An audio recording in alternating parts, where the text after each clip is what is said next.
carrafog baan idinkaga nimid caabud baaqbay ma nabad ba magaaladii ilaahay lagu caabudayay caabud baaqbay ma nabad ba shacabkii dawladnimada ciseeye oo caabud baaqay ma nabad ba marta culus baan sidaaye caabud baaqay ma nabad ba dhulkii geela cascasaaye oo caabud baaqay ma nabad ba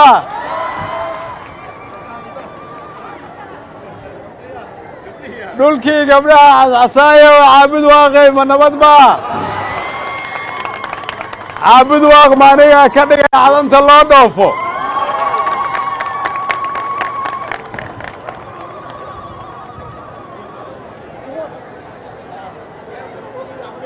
waxaan leeyahay geel soo darmaday caabud baaq weelka ii daradheh ayuu yidhi abwaanyayam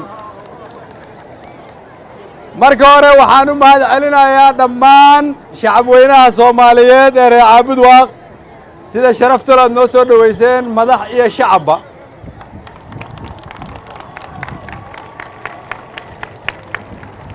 waxaan leeyahay haddii qof soomaaliyeed oo halkan jooga ama dalka dibaddiisa jooga oo halkan naga daawanayo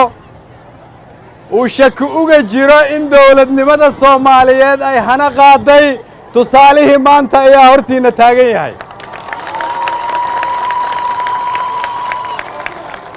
haddaad walwal ka qabteen inay soomaaliya hore u dhaqaaqday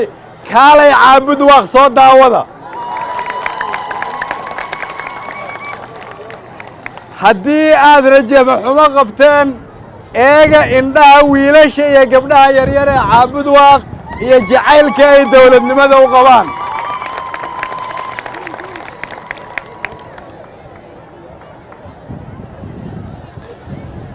waxaan rabaa inaan idiin mahad celiyo intaas ka sokow waxaan idinkugu imid inaan idinka codsado waxyaabaha soo socda waxaan idinkugu imid inaan idinka codsado inaad noo oggolaataan aniga iyo wafdigayga anigoo ku hadlaaya magacayga iyo magaca madaxweynaha iyo kan xukuumadda inaan idinla dhisno galmudug nabad ah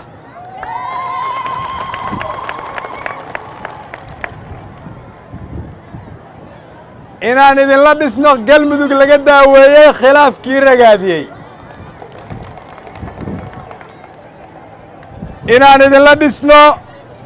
galmudug wada jirta oo mid ah inaan idinla dhisno galmudug leh maamul loo dhan yahay oo aan sadbursi lahayn iyo inaan idinla dhisno galmudug xiriir wanaagsan la leh dawladda federaalka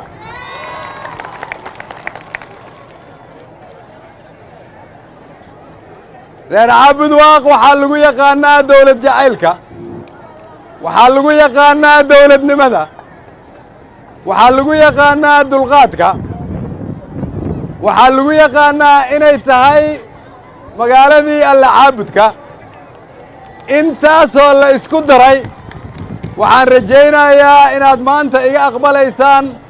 inaad hormuud ka noqotaan in galmudug aasaas fiican loo jeexo horena loo wado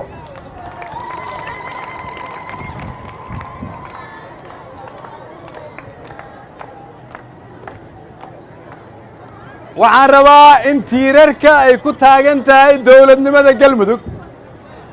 reer caabud baaq ay hormuudka u noqoto diyaar ma u tihiin diyaar ma u tihiin in dulqaadka ugu weyn aad muujisaan diyaar ma u tihiin inaad dadka isu keentaan diyaar ma u tihiin inaad noqotaan doorkii dawlad goboleedka galmudug hormuudka ka noqon lahaa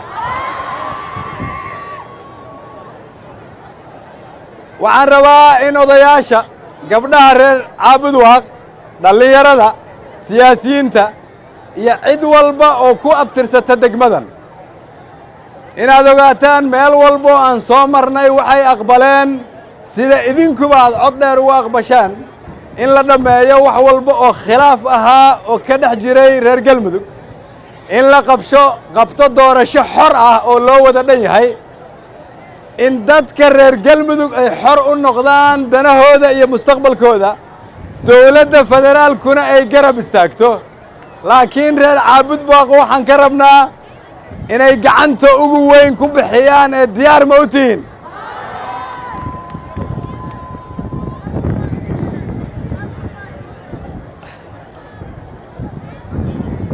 waxaan rabaa inaan idiin sheego oo aan maanta hortiinna ka caddeeyo dowladda soomaaliyeed waxay ku tallaabsatay horumar waaweyn dowladdu waxay ka shaqaysaa in dhaqaalihii dib u habeen ay ku samaysay oo dunidu aqbashay in amnigeeda ay dib u habeen ku samaysay in siyaasadda ay dib u habeen ku samaysay in danta soomaaliyeed hadda ay ka taliyaan madax soomaaliyeed oo aanay ajnabi ka talin si horumarkaas loo xoojiyo waxaa loo baahan yahay in gobollada dalka oo dhan ay shaqeeyaan dowlad goboleedyada la hirgeliyo waxaan soo maray dhul weyn inta aan ku dhex socday galmudug oo wada nabada oo kulligiis barwaaqo ah laakiin u baahan in la sii adkeeyo nabadda iyo xasiloonida u baahan in maamul dadka soomaaliyeed ee ku dhaqan galmudug loogu adeego laga dhiso waxaan rajaynayaa marka in kulligeen reer galmudug ama cadaado joog ama caabudwaaq joog ama dhuusamareeb joog ama gaalkacyo joog ama xamar joog haddii aad reer galmudug tahay inaan nidhaahdo waa dhammaaday wakhtigii khilaafka waxaa la soo gaaray wakhtigii gacmaha la isqabsan lahaa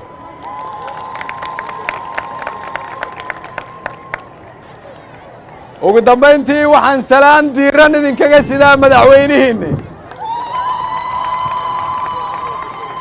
madaxweyne maxamed cabdulaahi maxamed farmaajo oo fariintiisu ay tahay tan uu ii soo dhiibay oo ah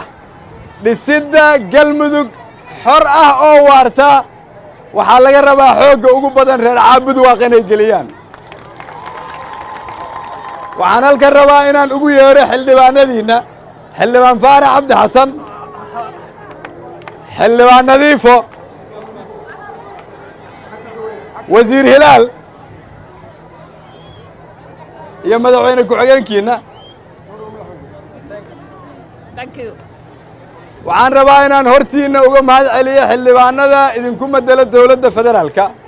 si wanaagsanna ula shaqeeya dowladda waxaan rabaa inaad gacmo furan ku soo dhowaysaan xildhibaan faarax xildhibaan nadiifo iyo wasiirkiina wasiir hilaal iyo sidoo kale madaxweyne ku-xigeenka oo ah nin wakhti dheer geliyey sidii loo taabagelin lahaa galmudug waxaan leeyahay reer caabudwaaqow allah idin xifdiyo soomaaliya allah xifdiyo khilaafka galmudug allah dhammeeyo soomaaliya ha ka dhigo dalka ugu khayr badan afrika iyo dunida waxaana rajaynayaa in safarkan halkan aan ku imid uu noqon doono qayb ka mida taariikhda ummadda soomaaliyeed oo horumar u horseedi doono reer galmudug iyo dhammaan soomaaliya soomaaliya ha noolaato soomaaliya ha noolaato soomaaliya ha noolaato reer caabudwaaq ha noolaadeena waa mahadsantiin